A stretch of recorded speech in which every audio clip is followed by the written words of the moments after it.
بسم اللہ الرحمن الرحیم۔ اس ویڈیو میں ہم آپ صلی اللہ علیہ وسلم کی مشرکین مکہ کے خلاف غزوات اور غزوہ بدر، غزوہ احد، غزوہ خندق کا واقعہ بیان کریں گے، لہٰذا اس ویڈیو کو آخر تک ضرور دیکھیے۔ آپ صلی اللہ علیہ وسلم نے تو بقائے باہمی کے سنہری اصول کو اپناتے ہوئے مدنی زندگی کے بالکل آغاز میں ہی میثاق مدینہ کے ذریعے وہاں آباد غیر مسلم اقوام کے لیے جذبہ خیر سگالی کا اظہار فرمایا، لیکن افسوس کہ دوسری طرف مسلمانوں کے لیے کوئی خیر سگالی نہیں تھی، بلکہ وہاں تو شب و روز مسلمانوں کے خلاف نفرتوں اور سازشوں کے تانے بانے بننے جا رہے تھے۔ اور اس سلسلے میں سب سے زیادہ افسوسناک اور کبیر ترین کردار رئیس المنافقین عبداللہ بن ابی کا تھا۔ انہی نامساعد حالات میں مزید پریشانی یہ کھڑی ہو گئی کہ آپ صلی اللہ علیہ وسلم کو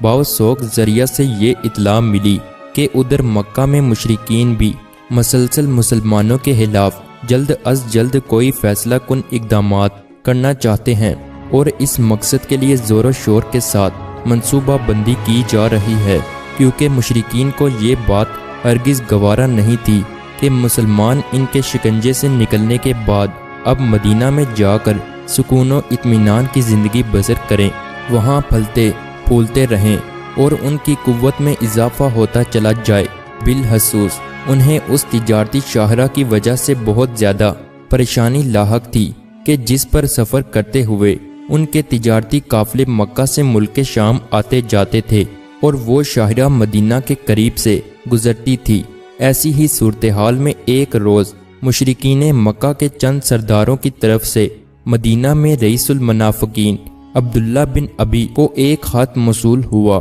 جس میں مشرکین مکہ کی طرف سے اسے خبردار کرتے ہوئے یہ تحریر کیا گیا تھا کہ ہم یہ بات ہرگز برداشت نہیں کر سکتے کہ محمد صلی اللہ علیہ وسلم اور ان کے ساتھی ہمارے شہر مکہ سے نکلنے کے بعد اب تمہارے شہر مدینہ میں چین سکون کی زندگی بسر کریں اور پھلتے پھولتے رہیں، لہٰذا تم سے ہمارا یہ پرزور مطالبہ ہے کہ تم ان مسلمانوں کو جلد از جلد اپنے شہر سے نکال باہر کرو، اور اگر تم نے ہماری اس ہدایت پر عمل نہ کیا تو یاد رکھو ہم بہت جلد تمہارے شہر پر تباہ کن حملہ کریں گے، اور صرف مسلمانوں کو ہی نہیں، ان کے ساتھ ساتھ تم سب کو بھی ہم مدینہ سے نکال باہر کریں گے۔ اس خط میں مشرکین مکہ کی طرف سے مدینہ میں موجود منافقین و یہود کو بظاہر اگرچہ دھمکی دی گئی تھی، لیکن در حقیقت یہ ان کے لیے دھمکی نہیں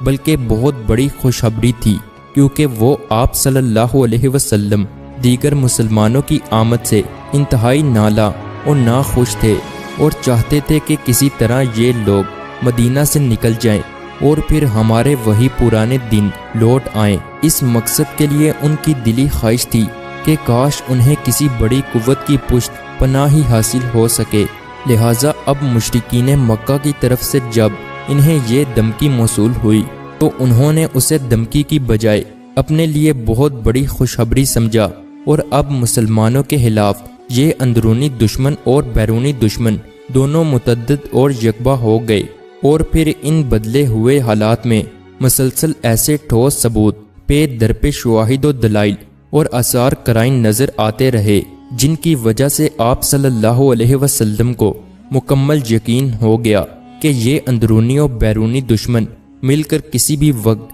مسلمانوں کے لیے کوئی بڑی مشکل پیدا کر سکتے ہیں، نیز یہ کہ اس کیفیت کے نتیجے میں مشرکین مکہ کسی بھی وقت مدینہ پر کوئی بڑا اور اچانک حملہ کر سکتے ہیں۔ ایسی صورتحال میں آپ صلی اللہ علیہ وسلم نے بھی اپنے ساتھیوں سے مشورے کے بعد کسی بھی مشکل کا سامنا کرنے کے لیے تیاریاں شروع کر دی، اور آپ صلی اللہ علیہ وسلم دیگر تمام مسلمان ذہنی طور پر اس بات پر آمادہ ہو گئے کہ اپنی حفاظت و سلامتی کے لیے جو کچھ بن پڑے گا وہ ضرور کریں گے، خواہ اس مقصد کے لیے ہتھیار اٹھانا پڑے یا میدان میں نکل کر باقاعدہ جنگ لڑنی پڑے۔ چنانچہ ایسی ہی حالت میں ہجرت کے بعد دوسرے ہی سال مشرکین مکہ کا ایک لشکر جو کہ ہر قسم کے سامان خرب و ضرب سے مسلح تھا، مسلمان